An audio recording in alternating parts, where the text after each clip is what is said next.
एक ऋषि जिसने गुस्से में आकर अपने सभी पुत्रों को ये आदेश दिया कि अपनी माँ का सर धड़ से अलग कर दो। एक एक करके उनके चारों पुत्रों ने ये पाप करने से इनकार कर दिया, परंतु फिर उनका सबसे छोटा बेटा आ गया। अपने पिता के आदेश पर अस्त्र उठाकर एक ही बार से उसने अपनी माँ का वध कर दिया। ये कहानी है एक ऐसे योद्धा की जिससे सारा संसार डरता था, जिसने 21 बार एक पूरे वंश को इस दुनिया से लगभग पूरी तरह से मिटा दिया था।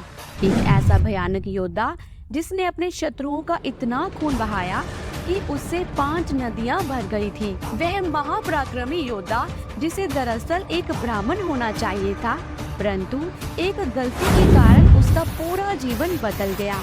भगवान विष्णु के छठे अवतार परशुराम, जिनके क्रोध से पूरी धरती कांप उठती थी।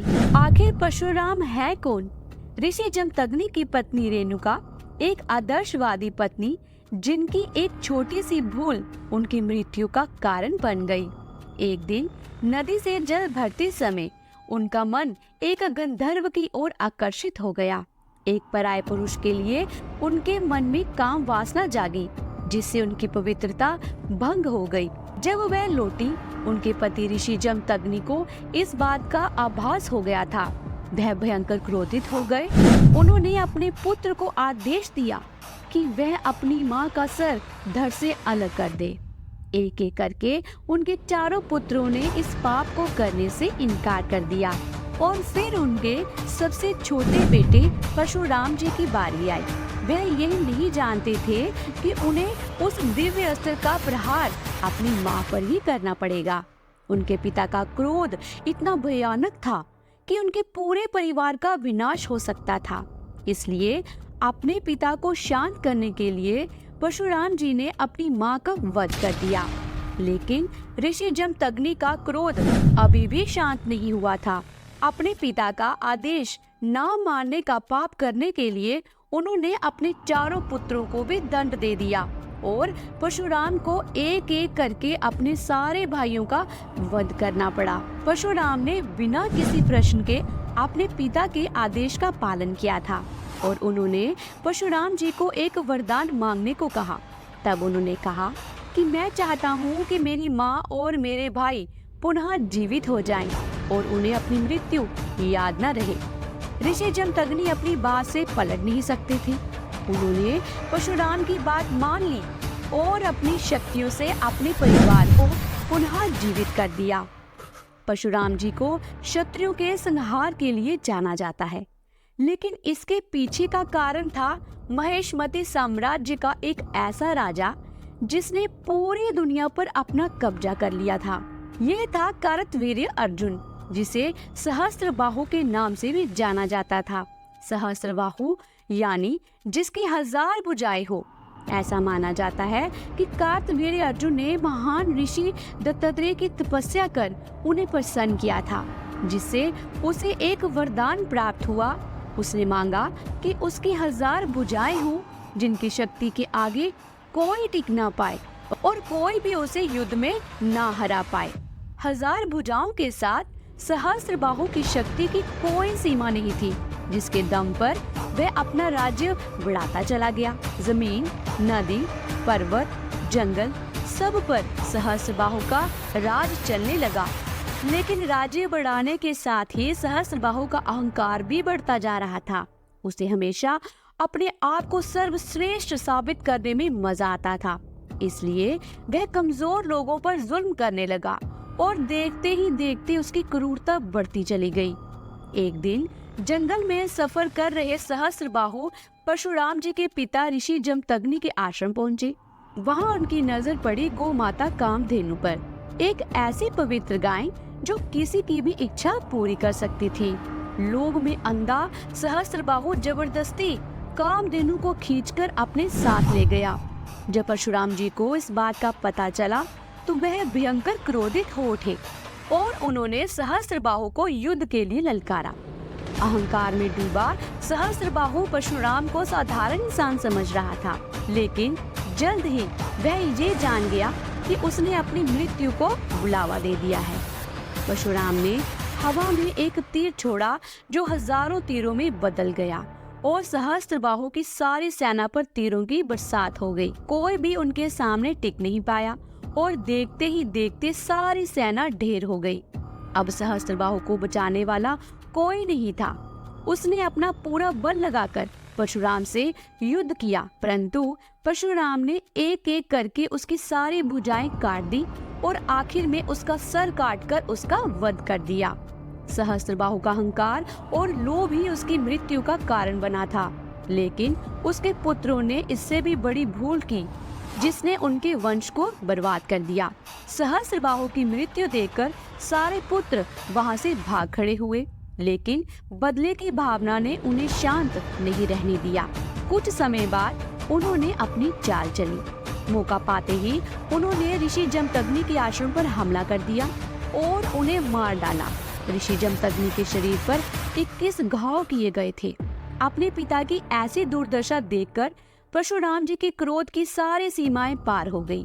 अपने प्रचंड क्रोध में परशुराम ने प्रतिज्ञा ली कि वह कार्तवीर्य अर्जुन की 21 पीढ़ियों का सर्वनाश कर देंगे। ऐसा माना जाता है कि परशुराम ने कार्तवीर्य अर्जुन के 100 बेटों को एक एक करके बड़ी ही बेरहमी से मारा था, सिवाय गर्भवती औरतों को छोड़कर। सारे वंश को एक भयंकर मृत्यु दी। कहा जाता है कि परशुराम ने इतने लोगों को मारा था कि उनके रक्त से 5 नदियां भर गई थी। सालों साल पीढ़ी दर पीढ़ी ये सिलसिला चलता रहा। परशुराम सहस्त्रबाहु की 21 पीढ़ियों को लगातार मारते रहे। धीरे धीरे उन्होंने बाकी के क्रूर, अधर्मी और अहंकार शक्तियों को भी मारना शुरू कर दिया। उनका क्रोध इतना प्रचंड था, परशुराम ने धरती से शत्रुओं को लगभग पूरी तरह खत्म ही कर दिया। इसके पीछे का असली कारण ये था कि अपने सफर में परशुराम ने देखा कि कैसे क्षत्रिय अपनी ताकत के अहंकार में अंधे हो गए हैं, कैसे उनकी वजह से आम लोगों पर जुल्म किया जा रहा है। उन्होंने ठान लिया कि वे किसी भी पापी क्षत्रिय को जिंदा नहीं छोड़ेंगे, और यही था परशुराम के जन्म का असली उद्देश्य। भागवत पुराण के अनुसार पापी और क्रूर क्षत्रियों से परेशान बेसहारा लोगों और ब्राह्मणों ने भगवान श्री विष्णु की आराधना की। तब विष्णु जी ने उनसे कहा कि मैं जल्द ही एक योद्धा के रूप में धरती पर आऊंगा और इस पाप का विनाश कर धर्म की स्थापना करूंगा। कभी कभी एक छोटी सी गलती भी इतिहास के पन्ने पलट सकती है। ऐसे ही एक छोटे से बदलाव से जन्मे थे परशुराम जी। महर्षि रुचिक की पत्नी सत्यवती अपने माता पिता की इकलौती संतान थी। जब उनकी शादी हुई तो वह चाहती थी कि उनके माता पिता का कोई वंशज हो। इसलिए जब उन्होंने अपने पति महर्षि रुचिक से एक सर्वश्रेष्ठ पुत्र की कामना की, तो उन्होंने कहा कि उनकी माँ को भी एक पुत्र हो जो उनका राजपाट संभाल पाए। ऋषि रुचिक ने उनकी इच्छाओं को पूर्ण करने का निर्णय ले लिया। विष्णु पुराण के अनुसार ऋषि रुचिक ने दोनों के लिए प्रसाद तैयार किया, जिसे ग्रहण करने से उन्हें पुत्र की प्राप्ति होगी। लेकिन दोनों प्रसाद में अलग अलग गुण थे। सत्यवती के लिए ब्राह्मण पुत्र और उनकी माँ के लिए क्षत्रिय। लेकिन किसी कारण से ये दोनों प्रसाद आपस में बदल गए। जब ऋषि रुचिक को ये पता चला तो वह बहुत क्रोधित हो गए और उन्होंने कहा कि विधि का विधान कोई नहीं बदल सकता। उन्होंने अपनी पत्नी को बताया कि क्षत्रिय परिवार में पैदा होने के बाद भी उनकी माँ एक ब्राह्मण गुणी पुत्र पाएगी और सत्यवती का पुत्र ब्राह्मण होने की वजह से क्षत्रिय होगा। सत्यवती ने अपनी गलती का एहसास कर ऋषि रुचिक से माफी मांगी, जिसके फलस्वरूप उन्होंने उसे वरदान दिया कि उनका पुत्र नहीं बल्कि पोता क्षत्रिय होगा। आगे चलकर सत्यवती ने जन्म दिया जमदग्नि को। जमदग्नि ने रेणुका देवी से विवाह किया और उनके 5 पुत्र हुए, जिनमें सबसे छोटे का नाम रखा गया राम। बड़े होकर भगवान शिव की तपस्या कर राम को एक शूरवीर योद्धा बनने का वरदान प्राप्त हुआ। अस्त्र शस्त्रों में सर्वश्रेष्ठ, सबसे बेहतरीन धनुर्धारी और एक प्रलयशाली परशु चलाने वाले योद्धा बने परशुराम जी। परशुराम जी एक ऐसे विष्णु के अवतार हैं जिन्होंने कभी अपना शरीर नहीं त्यागा। श्री कृष्ण या श्री राम की तरह वे वैकुंठ धाम नहीं लौटे, और ना ही कभी अपने महाविष्णु रूप में आए।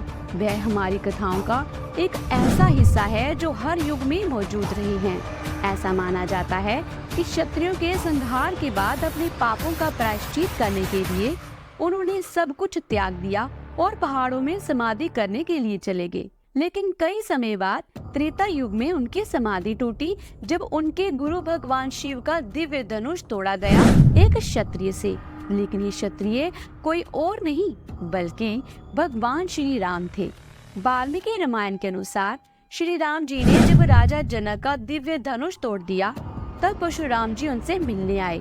परशुराम जी ने भगवान श्री राम की दिव्यता और शक्ति को पहचान लिया और वह समझ गए कि भगवान श्री राम ही विष्णु के अवतार हैं और एक क्षत्रिय के रूप में आकर श्री राम ने ये साबित कर दिया था कि अब परशुराम जी को और लड़ने की जरूरत नहीं है। एक अद्भुत दृश्य, यहाँ एक अवतार ने दूसरे अवतार की महिमा को स्वीकार किया। इसके अलावा द्वापर युग में भी परशुराम का प्रभाव दिखा, जहाँ उन्होंने भीष्म, द्रोणाचार्य और कर्ण जैसे महान योद्धाओं को शिक्षा दी। आज कलयुग में भी माना जाता है कि परशुराम जी महेंद्रगिरी पर्वत पर तपस्या में लीन हैं जो उड़ीसा के पास है। वह इंतजार कर रही हैं अपने अगले शिष्य का, श्री विष्णु के आखिरी अवतार कल्कि अवतार का। कल्कि पुराण के अनुसार परशुराम जी कल्कि के गुरु बनेंगे। कई असुरों का वध और धर्म की पुनः स्थापना के लिए वे कल्कि की मदद करेंगे। दोस्तों, अगर आज की दी हुई जानकारी आपको अच्छी लगी हो तो वीडियो को लाइक करें, शेयर करें और चैनल को सब्सक्राइब करके बेल आइकन के बटन को प्रेस कीजिएगा। जल्द ही मिलती हूँ एक नई धार्मिक वीडियो के साथ। तब तक के लिए हर हर महादेव।